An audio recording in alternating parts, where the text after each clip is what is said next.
Hello friends, welcome back to our channel London బతుకులు. So రీసెంట్గా మనము ఈ జాబ్స్ గురించి అయితే కొన్ని స్టోరీలు పెట్టాము. దానికైతే ఇంకో పర్సన్ కూడా రెస్పాండ్ అయ్యాడు. నిజంగా చాలా ఉన్నం మహేష్, నిజంగా చాలా థ్యాంక్ఫుల్ బ్రదర్. సో ఎందుకు అంటే ఇక్కడ చాలామంది స్టూడెంట్స్ అయితే జాబ్స్ లేకుండా నాకు చాలా డీములు చేస్తున్నారు. సో నా ప్రయత్నం నేను చేస్తున్నాను. బట్ అదేవిధంగా మనకి ఇప్పుడు ఏంటి అంటే తను హంసలాలో ఉంటాడు. బట్ ఇక్కడ జాబ్ లొకేషన్ వచ్చేసి ఒక పెట్రోల్ స్టేషన్లో అయితే ఆఫ్ లైసెన్స్ స్టోర్లో అయితే జాబ్ అయితే ఉంది అంట. సో ఈ లొకేషన్ వచ్చేసి ఎగ్హామ్ అంట.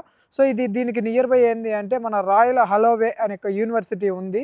దానికి నియర్ బై ఎవరైనా కనుక ఉంటే సో ఈ అడ్రస్ని అయితే కాంటాక్ట్ అవ్వండి. మీకు అడ్రస్ కూడా మొత్తం డీటెయిల్స్ కింద పెట్టాను. సో మీకు ఏదన్నా ఇంకా దానికి రిలేటెడ్గా ఏదన్నా అన్న మాకు ఇంకా ఫుల్ డీటెయిల్స్ కావాలి అన్న అంటే నాకైతే మెసేజ్ చేయండి. దానికి రిలేటెడ్గా మొత్తం అయితే నేను చెప్తాను. సో ఇదేంది అంటే ప్రాబ్లం మెయిన్ ట్రాన్స్పోర్ట్ అనేది ఉదయాన్నే 6 గంటలకు మీరు షాప్ అయితే ఓపెన్ చేయాల్సి వచ్చింది. సో క్లోజింగ్ అనేది ప్రాబ్లం ఉండదు. కానీ సో అక్కడికి ట్రైన్స్ అనేది ట్రాన్స్పోర్ట్ అనేది అంత ఎర్లీ మార్నింగ్ ఉండదు అని అన్నారు. సో ఈ university near by me friends కానీ ఎవరైనా మీకు తెలిసిన వాళ్ళు కనుక ఉంటే మాత్రం వాళ్ళని అయితే అప్లై చేసుకోమనండి. దీనికి మెయిన్ అయితే ట్రాన్స్పోర్ట్ ప్రాబ్లం అని అన్నారు నాకు చెప్పేటప్పుడు కూడా వాళ్ళు. సరే ఈ ఎగ్హామ్ అనే లొకేషన్కి అయితే ఈ రాయల్ హెలోవే అనే యూనివర్సిటీ నియర్ బై ఎవరైనా ఉంటే వాళ్ళైతే నాకు డిఎం చేయండి. లేదంటే అడ్రస్ మొత్తం అక్కడ పెడతాను. సో మీరైతే అప్లై చేసుకోండి. So thanks for watching my video guys. Thank you.